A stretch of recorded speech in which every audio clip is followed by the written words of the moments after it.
La clôture d'intenses semaines de travail pour le chapitre de la custodie de Terre Sainte. Les frères se sont réunis à Jérusalem du 4 au 16 juillet. Comme tous les 15 juillet, les frères de la custodie de Terre Sainte ont fait mémoire de la dédicace de la basilique du Saint-Sépulcre, réalisée par les croisés en 1149. Rencontre avec le Parent Circle Families Forum, une organisation qui réunit des parents de victimes du conflit, des Israéliens et des Palestiniens sur le chemin de l'espoir. L'arrivée et les premiers jours en Pologne du groupe des chrétiens de Terre Sainte partis pour la Journée mondiale de la jeunesse, visites et dialogues en attendant la rencontre avec le pape François.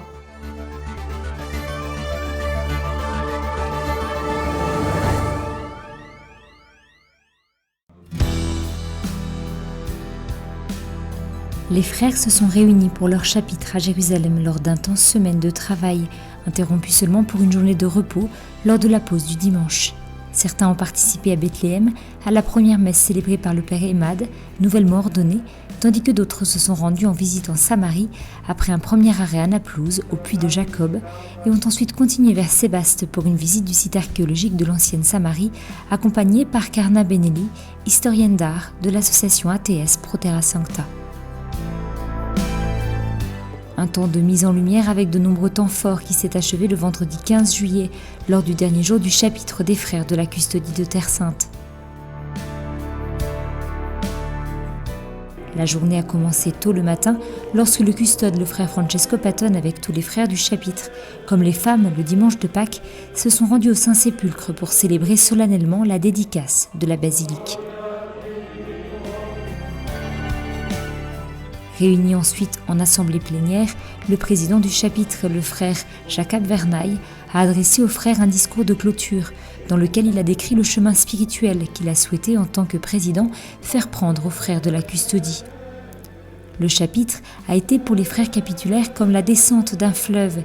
Ils devront maintenant décider, comme la femme samaritaine, de demander au Seigneur que leur soit donnée l'eau vive pour les soutenir dans leur importante mission en Terre Sainte. Une journée durant laquelle chaque frère capitulaire a ensuite reçu des mains du président le message de clôture, rédigé comme une synthèse des travaux. Nous avons partagé les belles expériences de notre mission. Et je peux dire que nous avons entendu combien la préoccupation pour la Syrie était au cœur de toute notre mission.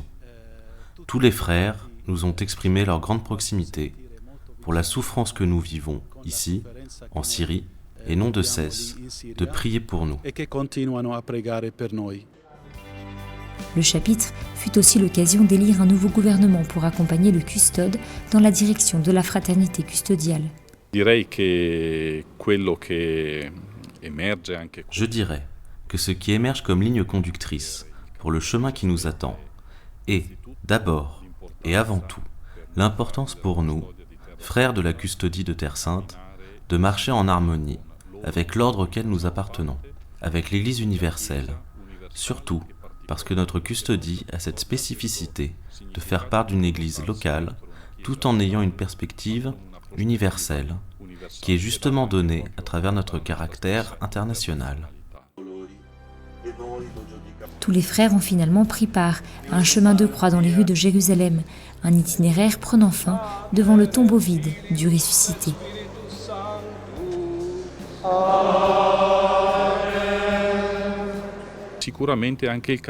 Le chapitre a aussi très certainement mis un fort accent sur ce qui touche à l'évangélisation.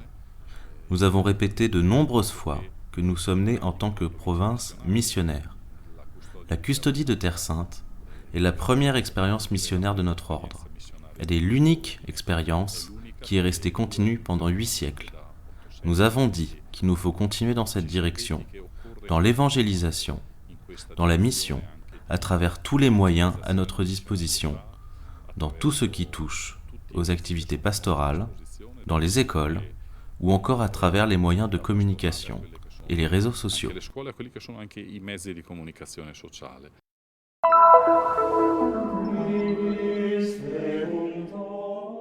Nous sommes saisis par la même crainte que Pierre devant le tombeau vide. L'homélie du custode de Terre Sainte, le père Francesco Patton, a touché en plein cœur les fidèles présents lors de la dédicace du Saint-Sépulcre. Comme tous les 15 juillet, les frères mineurs de l'ordre ont fait mémoire de la consécration de l'autel de l'église, réalisée pour la première fois par les croisés en 1149, 50 ans après la conquête de Jérusalem, la consécration originale de la basilique ayant eu lieu en 335. Le Saint-Sépulcre ne cesse de nous rappeler deux choses fondamentales. D'une part, il nous rappelle à quel point Dieu lui-même s'est abaissé dans son Fils Jésus pour venir à notre rencontre. Il a tellement voulu partager notre vie qu'il en a partagé également ce qu'elle a de plus extrême, de plus dur, c'est-à-dire la souffrance, puis la mort. Par la suite, ressuscitant son Fils, Dieu a décidé aussi de nous donner et de partager avec nous sa vie divine. Les lectures ont ainsi retracé la passion du Christ et sa déposition dans la tombe jusqu'à l'annonce de la promesse de la résurrection. De nombreux fidèles et frères étaient présents pour la cérémonie compte tenu de la conjonction avec le chapitre.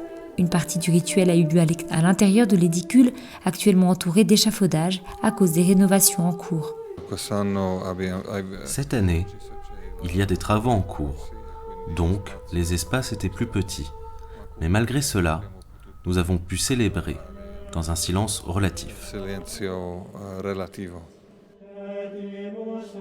La célébration a eu lieu quelques heures après l'attaque perpétrée à Nice en France qui a tué plus de 80 personnes.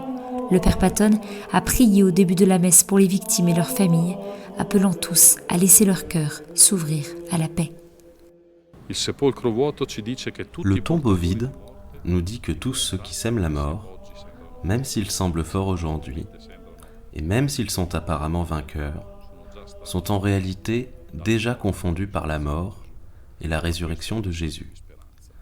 Tel est le seul vrai message d'espérance jamais donné à l'humanité à travers l'histoire de l'homme. Et il n'y aura jamais d'autre message d'espérance comme celui-ci.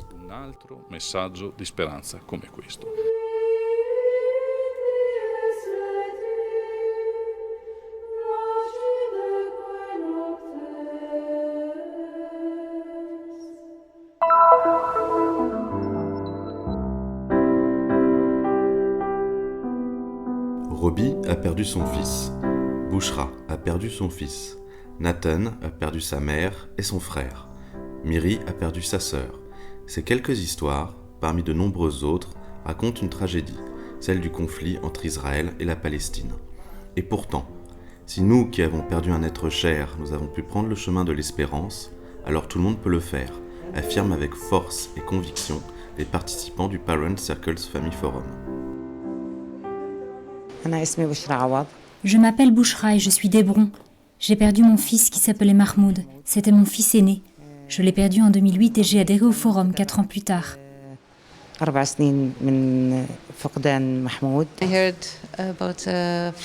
J'ai entendu parler d'un forum qui organisait des réunions à Tel Aviv tous les samedis, alors je suis allée voir. J'ai écouté et j'ai pensé, c'est ici ma place.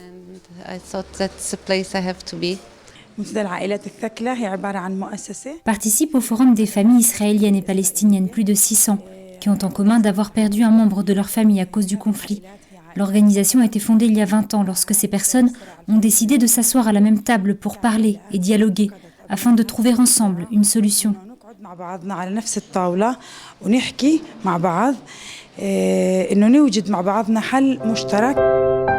Pour Moira, tout a changé alors qu'elle devait faire face à l'assassinat de son mari. Elle répondait, sans illusion, aux questions d'un journaliste lorsque tout à coup, 25 personnes, Israéliens et Palestiniens du Parent Circles Family Forum sont arrivés pour la soutenir et demander justice.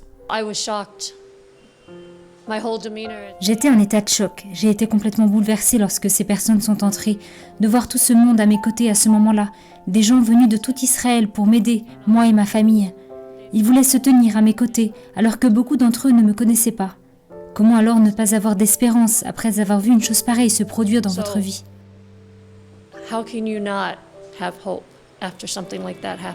Le forum donne vie à de nombreux projets, camps d'été pour les enfants, dons de sang, conférences sur l'histoire du pays.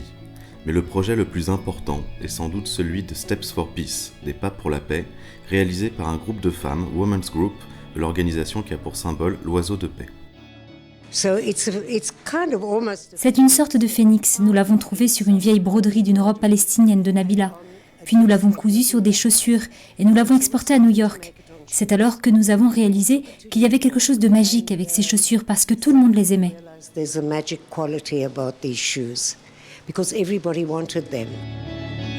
Les baskets et les patchs, sur lesquels chaque semaine les femmes cousent ce symbole, ont déjà fait le tour du monde. New York, Hollywood, Berlin, le Parlement européen. L'objectif est non seulement de soutenir financièrement le Forum et les femmes palestiniennes, mais aussi de dire à tous qu'il est possible de prendre le chemin de la réconciliation plutôt que celui de la vengeance. Pour moi, c'est ici une deuxième maison. J'ai ici des amis qui savent ce que je ressens et ce par quoi je suis passée. Cela nous donne un terrain d'entente et une grande espérance. Selon moi, les gens semblent vouloir dire que nous sommes ennemis, mais nous ne le sommes pas. Nous sommes amis. Nous sommes un groupe de personnes très liées.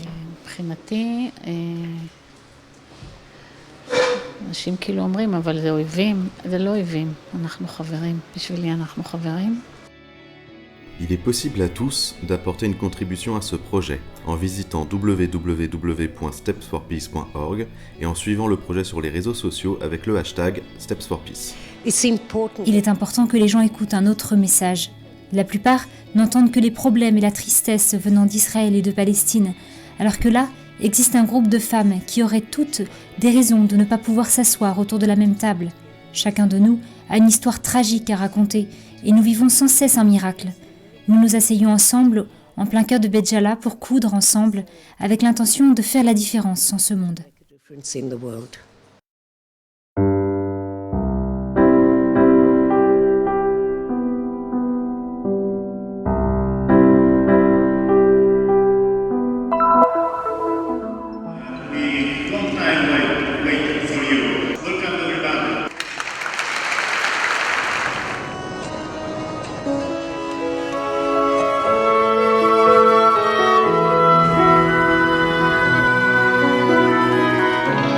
Wznoszę swe oczy ku górom, skąd przyjdzie mi pomoc. Pomoc od Pana wszak Bogiem On miłosiernym jest.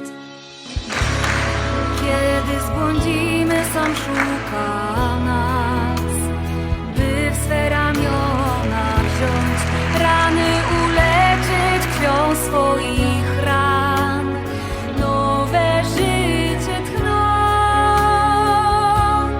Błogosławieni, miłosierni, albowiem oni miłosierdzia dostąpią.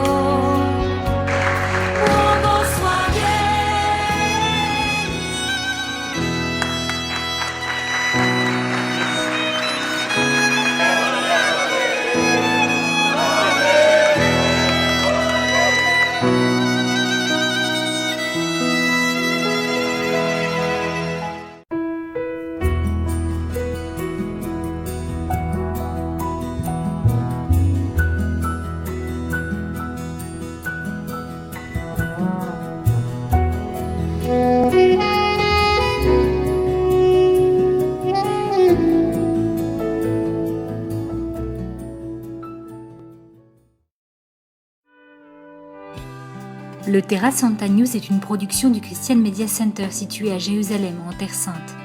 Pour plus d'informations à propos du Terra Santa News et du Christian Media Center, vous pouvez consulter notre site web en bas de cet écran. Vous serez également en mesure de souscrire à notre newsletter, d'apprécier des vidéos en direct de la Terre Sainte, ainsi que de visiter nos pages Facebook et YouTube et nous suivre sur Twitter. Venez visiter le site du Terra Santa News.